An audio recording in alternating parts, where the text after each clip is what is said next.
as well. At this point, we're going to be talking about putting women, in the spotlight. Women doing great things, great things. And Asieduwaa is here with me. Yes. So, women who are doing amazing well in the world of entrepreneurship, business-wise. That is what we do right here on Prime Morning every single time that we have women in business. And today is no exception. We have an exceptional lady seated with us this morning. KMJ and I cannot do justice to introducing who exactly we are about, having a discussion with. And so, do take a look at this video.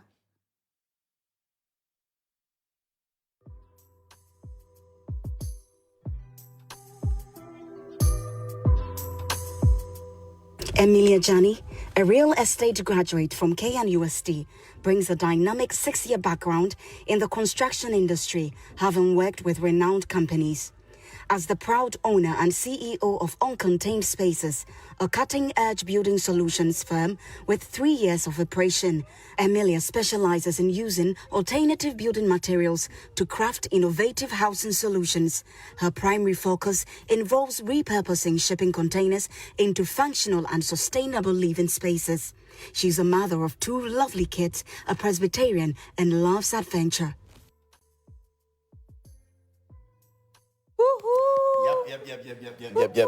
Yep. So she deserves a standing ovation. Because you're doing great. Yep. How are you? First of all, I hope you're good. I'm doing well. Okay. Doing well. And good to have you on the show. Yeah. Thank you. Yeah. So I'm curious. You've got all these background, everything, education-wise, and all of that. And then you decided that let me put containers together and make something good out of it. I don't know why you had to think, beyond just the normal ones that we see in our system. So what necessitated this? Okay, so this drive started way back in school. I mean, we always have affordable houses around, but the question is, are they really affordable? Because the average Ghanaian who needs the houses are not able to afford it. So then they end up not living up to the standard that they are supposed to live. I've done a lot of research about alternative building materials like wood, as is done in the States and other places. But looking at our weather, the wood doesn't work well for us.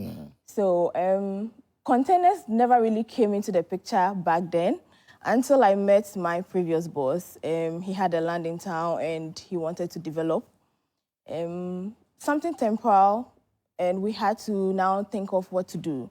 So then we came across the containers and we did a little research about it. And we just put up one. It served the purpose that it's supposed to serve. And after a period of time, people come to the property and they like what they see. So then, can I have one? Can I have similar? Because then it covers a smaller footprint. You don't need a bigger land to have a container space. So then we have people come in and they make requests. And I think the very first project I did was actually for free because it was my boss friend and I just did it. And after that, I was like, well, can't you craft a business out of this? And that's when the whole entrepreneurial journey started. Okay. And this we're looking at how many years now? And That's was it 3 years, so that's post-COVID. Okay. Yeah. At that time, was it something that was almost everywhere? Or you were the one, you could probably say you were part of those who started this? Yes, so I think container spaces has been around for a while, mostly used in the mines, but people having it and adapting it as their home probably were one of the first that started it. And that's because of how we design our spaces. So we have larger windows, more glazing works to give you an engagement with the outdoor so you don't feel like you are in a cage. Right. So then people are beginning to like the whole concept because other container buildings I've seen, I mostly have smaller windows and with burglar proof. And the container is a box and then you're already having burglar proofs in it, so it makes me feel like you're caged. So we have a team of architects, so we always design the container to give it that whole feel where you connect with the outdoor. So it's more like you are in your room, but you can still have a feel of what's happening on your compound. And that gives it that kind of homey experience. Yeah. Talking about it giving a homey experience, I would want to ask you about how safe really is it? Because we've on social media, we've been chanting on videos where people are breaking into people's homes, shops and all that, and are devising diverse ways of breaking into their homes or breaking into their shops. Some are using the tool for the welding and cutting burglar proofs and all that. So how safe, really?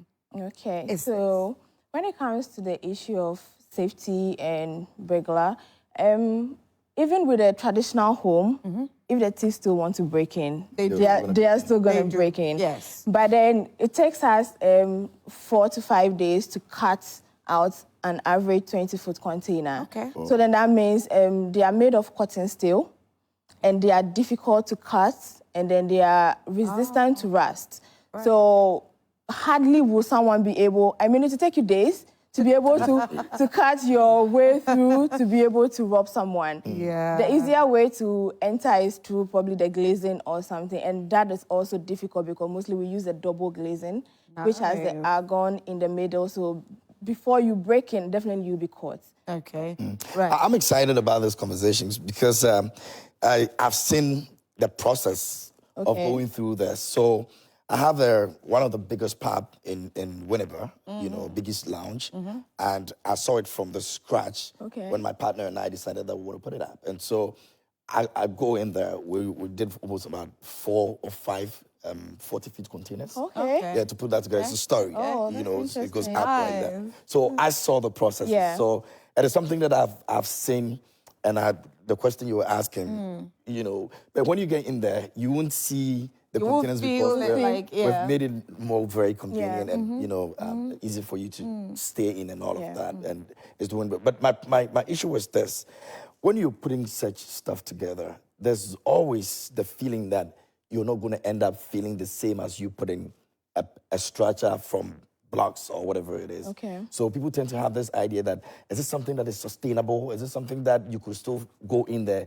And how do you make the it... longevity of it. Exactly. Yeah. How do you make it very attractive so that whoever gets in there would want to feel like home and not like I am staying in a container? In a container. Okay. So we pay much attention to details when it comes to finishing. Okay. Because even like the block house, it's still the finishing that makes the house a home and attractive. So even though it's container, we don't put in inferior materials. We are very keen on insulation. So we have a two-way insulation where we insulate against sound, heat, electrical shocks, and that because it's coming in contact with the metal. That's the first one. Then we do the cladding. Okay. Where, I mean, we have various materials we use for the cladding, from plasterboard to OSB boards, any kind of... The cladding is, in a layman's perspective, what exactly? The walls. We pull up the walls. So there's also walls in containers? Yeah, there's walls in containers. So there is a frame, a wooden frame. Then you do the insulation. Then you have your walls. So the walls is what you see. Okay. Then the container is inside? It's inside, yes. So then you see the walls. And then the finishing. So what will make it attractive is the finishing. Yeah. So the kind of paints you are using, the kind of features, like the electrical sockets, the lightning. And we make sure we put in a lot of lights. I feel in Ghanaian homes, we always have this one bulb in the middle of a hall, and the whole place is looking so dark. Yeah. No, we don't do that with the containers. We always make sure that there is so much light coming in, making the place bright and lovely. So once we are through with the finishing, then we come in with the other gadgets that you use, and that's also preferential to the client. Okay. So the kind of gadgets you want to have in, like the furniture, the bed, mostly we custom make them.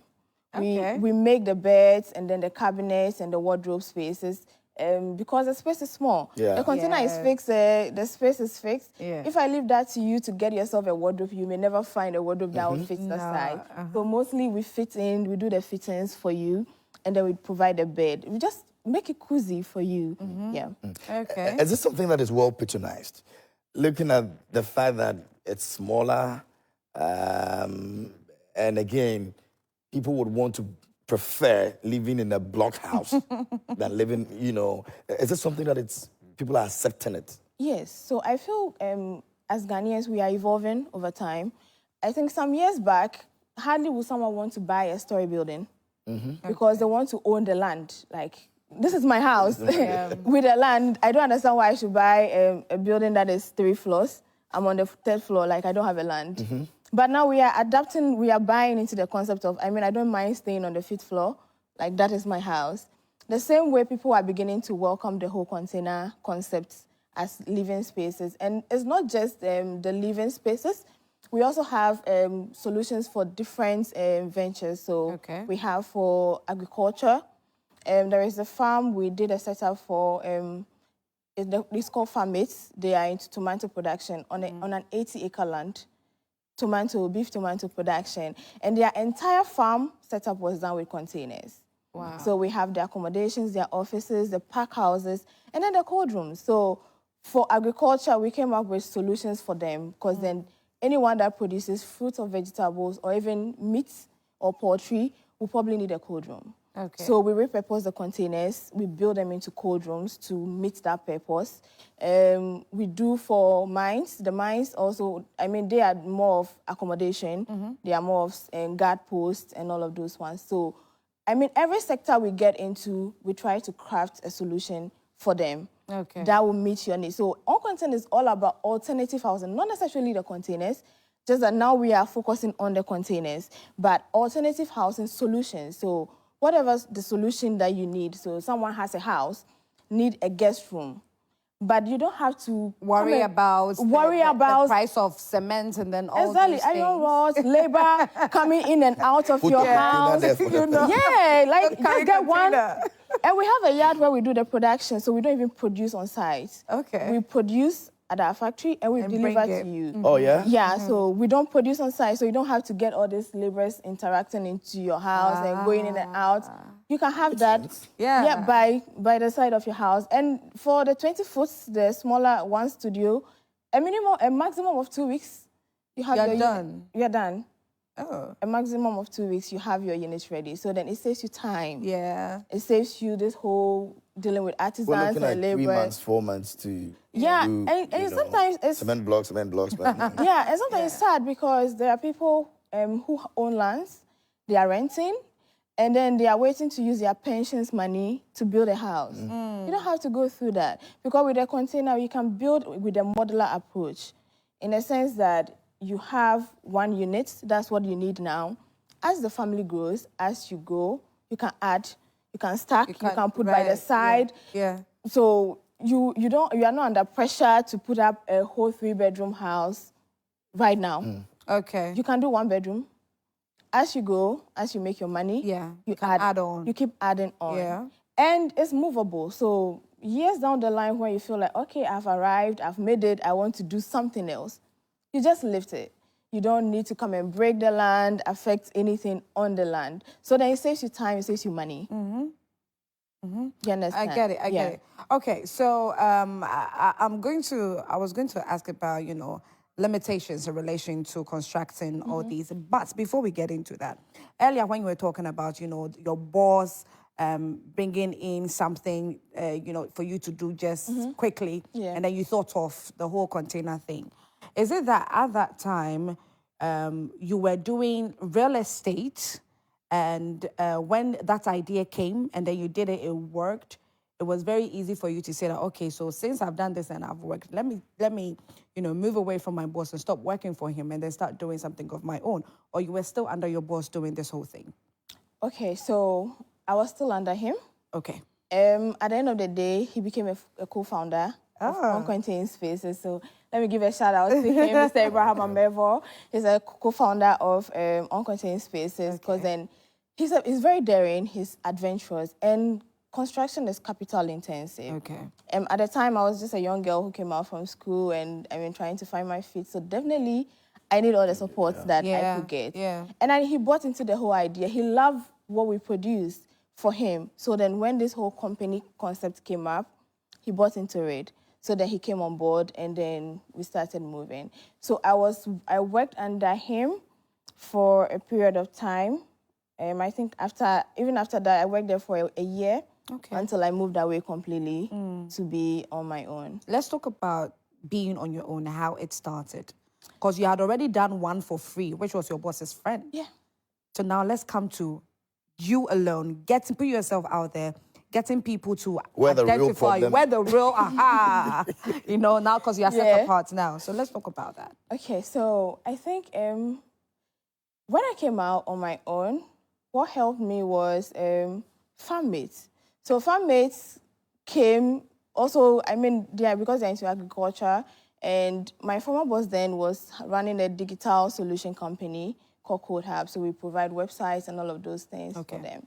So when farm mate came in, I mean, they had a chance to come to the property and they saw it. So they liked it. So I think I moved away with farm mates. Okay. So I had a project that helped me move away. Move away, So I didn't move away going to search for a project. I moved away. Lucky you. You were fortunate. Yeah, no, but then the storms came because after farm project, There what was next?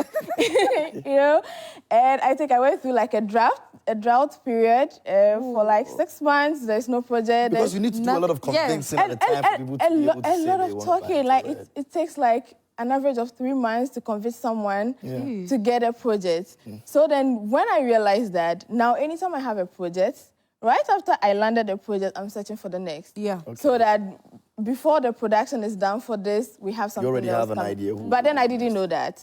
So I had to go through like a whole 6 months, and I was Waiting for the next client. Yeah, at some point I wanted to stop. I was like, you know what? I'm done. Let me just go back. Let me just go back to corporate because I mean I was doing okay then. So, but then there was a force. Like I felt I needed to go through with this, and then my former boss was a huge support because he goes like, you did this, it worked. So why do you want to quit? You are going to do this. I remember there was this day, I was so down. I was like, you know what? I'm going back. If you not take me back, I'll go and look for another place. You know? And then he said, no, you are not. You are not going anywhere. You are going to do this, and it's going to work. So that was where the support came from. I believe I'm greatly helped by God, first and foremost. But then he has played a major role in my entrepreneurial journey by helping and supporting whichever way he could. Yeah. Okay. In terms of convincing, clients to be able to accept what you're trying to put out there, because there are people that you don't just do a normal floor. You have about 2, 3 story and all of that. In terms of safety, how do you convince people to know that it's not going to break in 2 minutes, or it's not something, because I can remember very well when we're putting, we had to be, they reported us to the municipal and told them that we're putting container that will break, and there was so much fear. How do you do your convincing to ensure your clients believe in what you're putting out? Okay, so after the whole back and forth talking and conversations, I have a demo property. Okay, sitting somewhere. Yeah. Yeah. So once you show interest and we pick the conversation to a stage, I bring you in. Okay. And mostly that does most of the talking for me. Because when we go there to when you experience get there, you experience, most people are concerned about the heat, the weather. You enter it and it's just like entering a normal house. The aesthetics are looking nice. Everything is This is just a single apartment, or I it's... think that's my demo. Okay, that's it. Okay. That's All right. my demo. So I left it uncladded. I didn't do anything to the containers, just so that Just so you you are are sure. able to experience... You are sure it's a detail. container. It's a container, Yeah, and then when you go in, and the moment they go into those units, it does some magic for me because they love it. It doesn't feel like a container. It doesn't feel like a But when you container. come out, it looks like a container. Yeah, yeah. When you are outside, it looks like a container. Yeah. When you are in, it doesn't feel like a container. Yeah. And I think a new solution I'm trying to even bring out is that it's 100% soundproof. So for people who want to set up studios, and they can use it because once you are in, everything that goes on in stays in. Wow. This is incredible. Yeah. So the opening I'm talking about, like the whole front is glazed. There's a washroom in there. The bed was made by us. There's an opening on the side. There's a window at the back. So it's just an open space. When you are in it, just feels like you're in a glass house. Yeah. Very open. Now let's talk about the limits that you have when it comes to constructing these. The limitations. Okay. So the limitations has to do with the materials. Okay. Sometimes it's scarce to get them, and the few people that have it also try to play around the price margins. Yeah. So I mean, so far that's the limitations we have. But when it comes to skilled labor, we have them. Okay. They are exceptional. Hi, Uncontained team. You are doing exceptional. Yeah. Okay. But when it comes to like getting the, because sometimes you travel outside, one thing I see has to do with the glazing. You see very unique, nice glazing, but you come here, you're searching for it, and you don't get it. And the few companies that have it are quoting in dollars, and they are, and the whole point of having a container home is to beat the price. So if I cannot put in something that is nice and is very expensive, it defeats the whole purpose. But then we still have, I mean, standard, I mean, the normal things that we use around, we still have those ones. I mean, next year I'm working on, I mean, going out and trying to get those materials in. Okay, yourself. Yeah, myself at an affordable price. I mean, most of the sources I do it myself. So from buying the container, you go out. I go out myself. All the projects. I think I've worked on about 9 projects so far, with a total of 59, 60 containers. Okay. And all those containers I source them myself.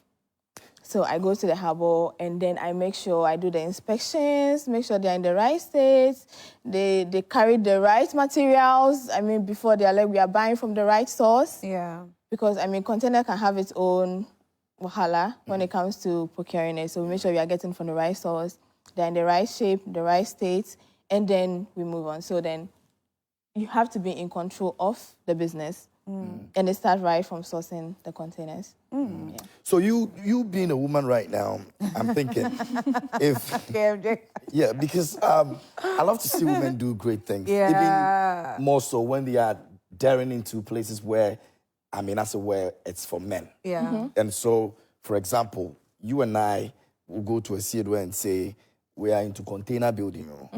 But I am a man. I know how container is.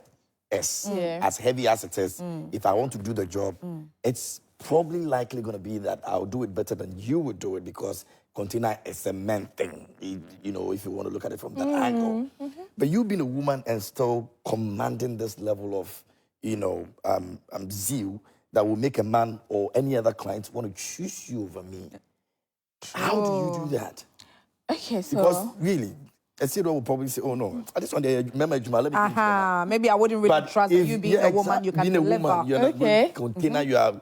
How do you do it? Okay, so interestingly enough, I have had only 2 women clients. All the rest are men. How do you believe you just...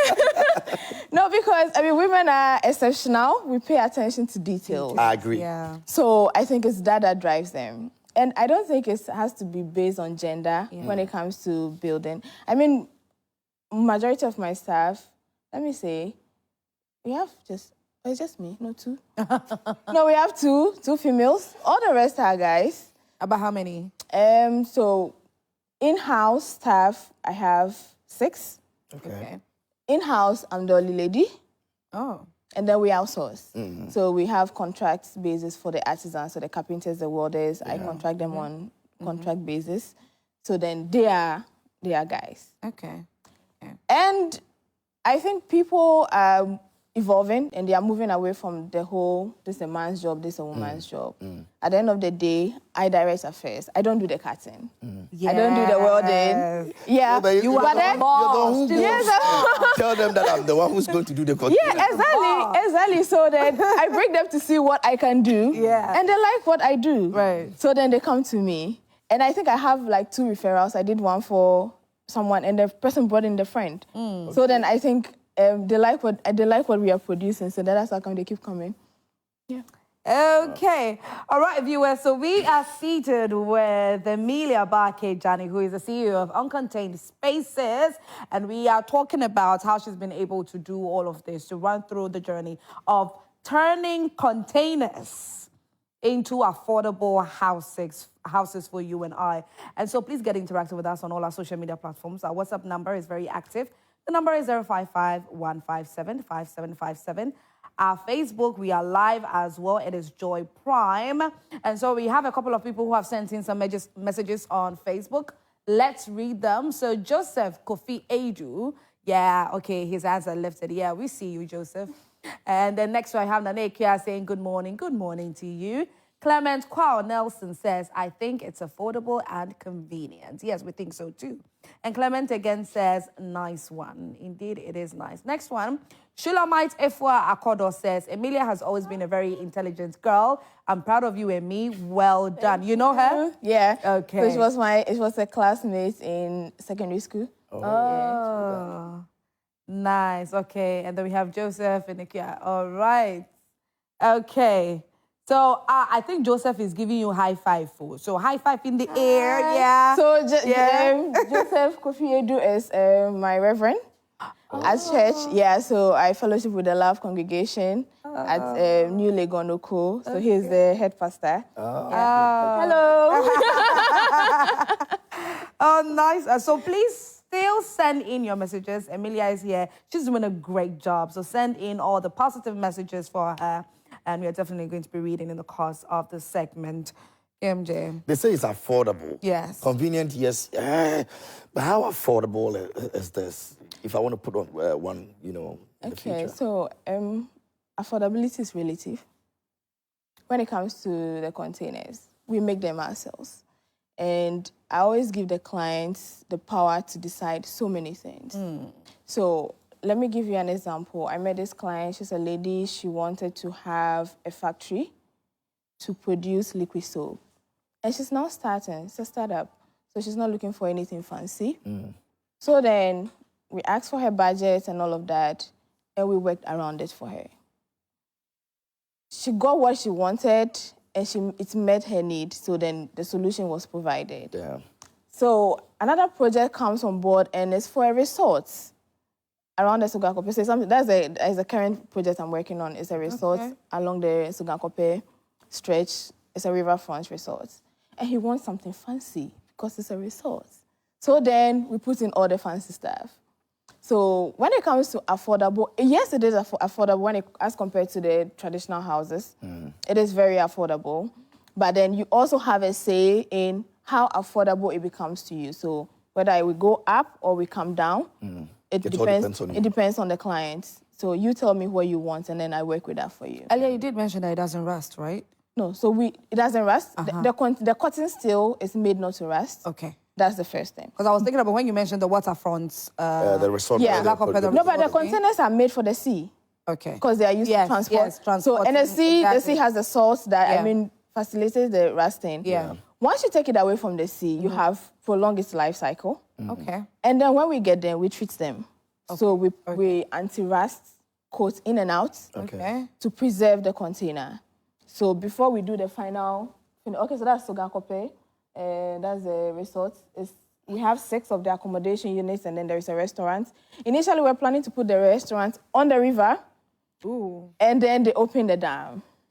And then there was a split, so then we are thinking, maybe we should move on land because, we don't want to have it on the river, and one day you wake up and you see your investments moving out.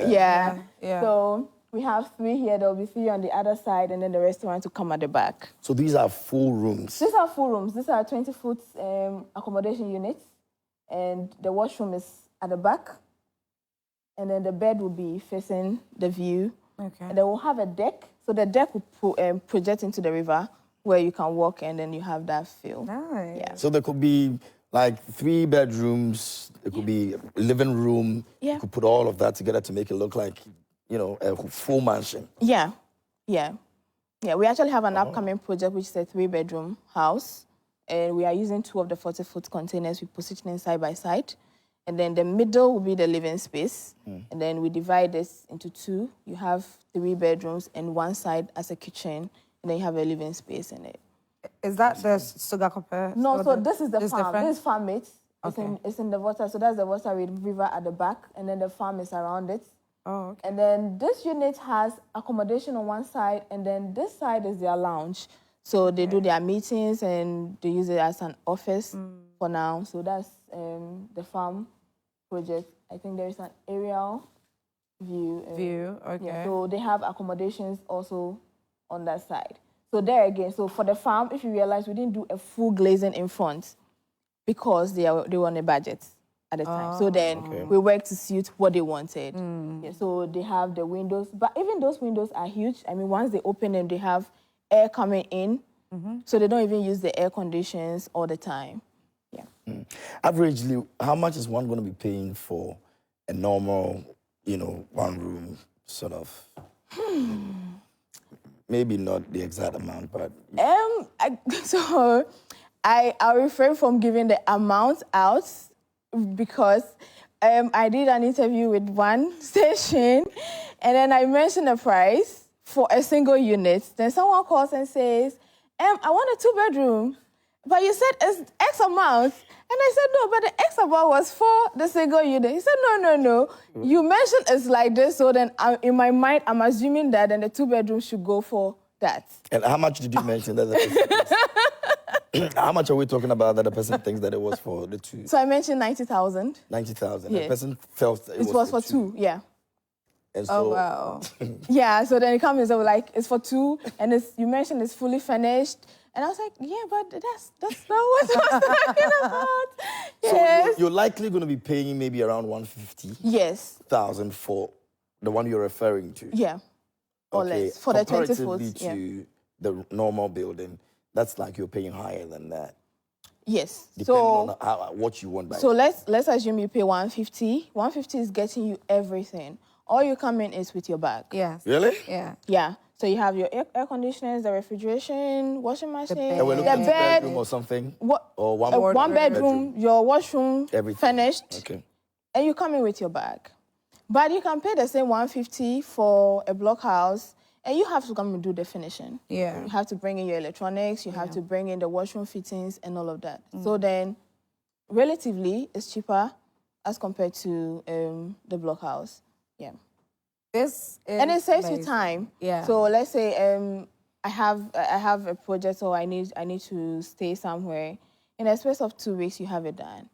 Unlike a block work where will probably take, that same unit can take you like 3 months to have it done, because they need to cast the concrete, it needs to cure, they need to erect the walls, they have to do the plastering, the roofing, and all of this is capital intensive, labor-wise, materials, and time. I think one essential thing that we need to pay attention to is the time, because then the production time is faster. Okay. And I keep saying, there's no point having a land and still be renting. Right. When you can have something to live in within the shortest possible time. Recently, I had a client, he came in and he mentioned that, my rent is about expiring, so can you fix something for me within the next 3 months? I said, 3 months is too long. I only need 2 weeks to fix something for you. Right. And the person had the land already. He has the land already, and he's super excited about it. So I feel like we have to get to that stage where we adapt this kind of units, and then we save up money to enjoy our lives. Because, I mean, people save up millions of cedis just to own a house. Emelia is on the route of putting apartment owners out of business. But I'm aiming at that. I may have to just So for those that are watching right now and are inspired by what you do, what you've done, and would want to, start something like this, can you share with us exactly what inputs or what they would have to, how they would have to prepare themselves to get into that in the industry you're currently in? Because you, luckily for you, you had some sort of push. Yeah. But it might not be the same for somebody at home, but then is very motivated by your story so far. What can they do? Okay, so first of all, I feel they need to get the knowledge. Okay. Because one thing that helped me was the knowledge I had in construction and real estate as a background. Once you know what you're about, it makes it easier. Even directing the artisans. Sometimes I get to site and I see what you're doing. I say, the line is not straight. And they were like, how do it's you know? straight. I said, put a level on it. Yeah. And it ends up damn right. So you need to have, first of all, you need to have passion for it, because it's not an easy terrain. Yeah.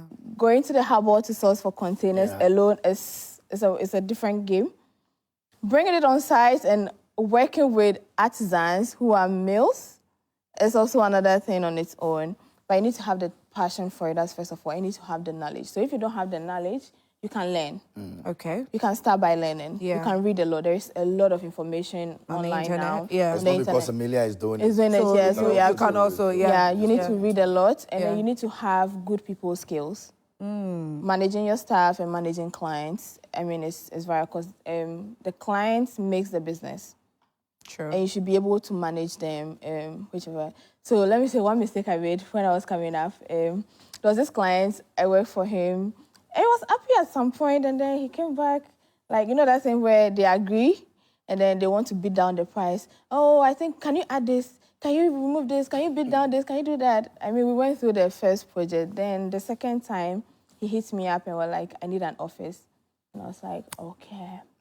Should I take it? Should I not take it? You don't want to go through that.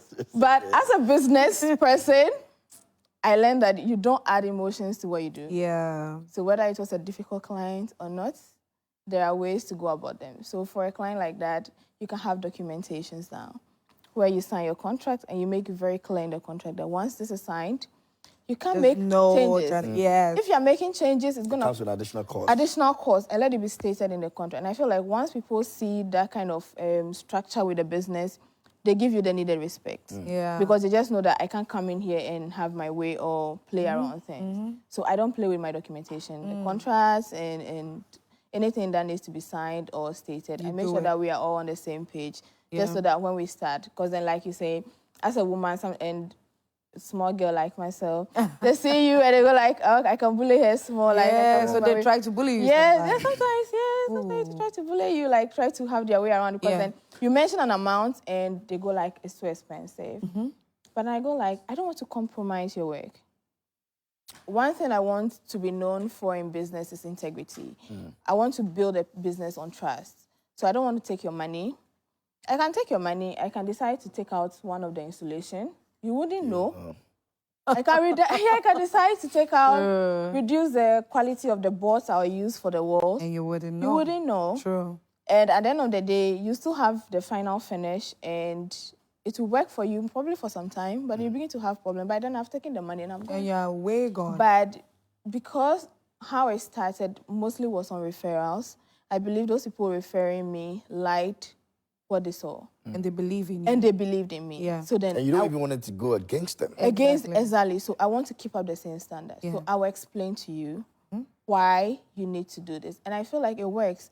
So anyone who wants to go into the business, I feel like you have to, first of all, understand what you're doing and be able to explain. People don't mind paying, but they don't once they don't know what it's going to be used for. Make them understand. Make them understand what they are paying for. Yeah. I let you understand the kind of value you are getting. And then that solves the problem for both of us. And someone can pay money and you go like, I don't want to hear from you. I just want to have my final product. So it just leaves everything for you. Just leave everything. I was like, I just want to have my final product. And to me, it means a lot. Yeah. That's trust.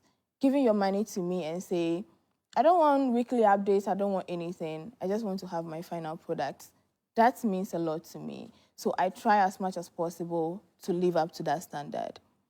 So when there is a job that I feel you are trying to compromise so many things, I may have to turn it down because I want to build a brand and I want it to be known for something. So then I have to stand by that. Is this something that you do just here in Accra because of the logistics? Are you able to move out of Accra to places in Kumasi, Takoradi, and all that? So I've been to Cape Coast. I've been to Sogankope, which is Volta. Yeah. I've been to Waje, which is Volta. I'm looking at going to the north. Whoa. Yeah. So Accra, I have... So you move the containers from Accra all the way to the north? Yeah. Okay, so you know what? It's time for... let's just go read some comments from our WhatsApp. Our WhatsApp number. Okay. Let's see. Okay. So let's get started on this one. So this one says, this is innovative. She's a great example for the youth and a beacon of hope for Africa. Aw, isn't that sweet? Viewers, please, I urge you to kindly add your names and where you are texting from because we would love to know that as well. Next one, how can in touch with the company, don't worry, she's going to leave her details for you to get. Good morning, please. Can she give out her number? I need to talk with her. She's definitely going to do that. Okay, next one. She's done very well. Young females out there should learn from Emelia Barkey. God bless you. I think there is more for her to do. May God grant you long life. Amen. Okay. Next one, we have good morning. I am Elijah Pampo, and I am watching from Monrovia, Liberia. I really love the whole concept of living in a container house. It's elegant. If I finally come to Ghana to stay, I will love to live in one. That would be very lovely. Okay, so these are some of the comments. Please keep your comments coming in. And like I said, don't forget to add your name and where you are texting us from. We are definitely going to read it. Okay, so we have one here. Let's see. Oh, okay, so the person who requested for Emelia's number, it says Ben Ellis Agbadi is the name. Okay, Ben. Thank you very much. Viewers, keep the messages coming in. The WhatsApp number is 055-1575757. Or you can go to our Facebook. It is Joy Prime. Don't add the TV. Any questions at all that you have for Emelia, she's willing and ready to answer them for you. So let me resume my seat so we can continue talking with Emelia. Her royal was... Walking like... Please, it is all about Emelia today. It is all about Emelia today. She's going to back Anyway, you can still send in your messages to us here. You want to appreciate Emelia and what she's doing for herself and representing women at large. I'm excited about what you're doing, no doubt about it, because many of the things that I've seen, you know, in terms of the container houses, I've seen men. And so when I heard about the fact that you're also doing this, it makes a lot of sense now. Because, sounded incredible. I mean, you should, I don't know how many women you have in that space since you're there, but I mean, for the fact that you're there, you're contributing your own part to it, makes a lot of sense. And it's something you don't have to give up on that. Yeah. Have you met women in your space? Not yet. Not yet, okay. Not yet. I know the men's side because that's but the women, nah. Okay. So far, I think let me be bold to say, I think I'm the only woman running it as a company. Maybe there are a few others, but then the competitors that I know of, they are all men, dominated. Yeah, and I think on one of my trips to Sogakope, I met a female welder, and I'm looking at bringing her on board. Like, she's good at what she's doing, and she's a female, and she's welding. Like, that's the first time I'm seeing a female. I mean, since you only have two, yeah, so it's only good to bring him on board more. Grow the numbers growing. Yeah. Wow. Okay. So, what I would say is that congratulations to you. You are doing very, very amazing. I'm actually inspired by this to see that this is a male-dominated area, and to see that you are doing incredibly well. It's just, you know, super, super encouraging. And I know that viewers out there, a whole lot of you, especially the young women out there, are super inspired by what you're doing. But before you go, we had some comments who were requesting your number and where we can get you. So kindly put your social media across, and then if you want to put your phone number out there as well. Okay, so we are on all social media platforms, Uncontained Spaces, and our office is in Achimota, close to the news station. And the contact is 020-133-0680. 020-133-0680. So it's on WhatsApp or call. Anyone, you can get in touch with us. Okay. Very well. Yeah. We're done. Yeah, that will be our conversation for Women in Business today here on Prime Morning. I want to believe you enjoyed every bit of the conversation and you're hoping to also achieve your dreams if you want to get into that space as well. At least you have an idea what to do, what to expect, and all of that. You know, that will help guide you. And so, yeah, it is what it is. Hopefully, next week we'll get to celebrate another woman. Another woman. Stuff. And let's not forget, I mean, what you said, that before you get into something, you need to read a lot about it, research into it, and then know very, very well. Okay, so, Emelia, you have somebody to say hi, hello to? Okay. Yeah, so one of my main support system, who is my mom. I know she's watching now because she takes care of my kids, and that gives me the room to do all the right. I think I'm a woman who is well helped all around. Like from the beginning of my journey to the end. Yeah. my previous boss, my mom has been there, and I would like to say thank you, Mom. And all Uncontained Space team, Dennis, Solomon, Clement, everybody, Melissa, Anita, thank you so much, guys. Eves, I love you guys. Thank you, because they help make the work much easier. Yeah. I mean, you assign someone a task, and they are very passionate about how it's going to be, and they look out for the good. So they work hard alongside myself to make it happen. So I love them so much. Emelia, thank you so much for sharing your journey with us. And so viewers, our guest for Women in Business has been Emelia Barkey Djannie, who is the CEO of Uncontained Spaces. I hope that you've learned a lot. KMJ and I have learned a lot from her. Yep. Yes. When are you taking me to Biggest Lounge? Oh, no, I we'll go this Christmas season. You know we're going to go off for a while, so... I'm going to take you guys there. You love the place. When you're in there, you don't... You don't feel it that it's 80% container. You won't even... Yeah. Okay, viewers, and so stick and stay with us. Coming up next, we have some updates in the world of sports, and Nathaniel Atto has all that for you, so make sure you do stay tuned. We'll be right back.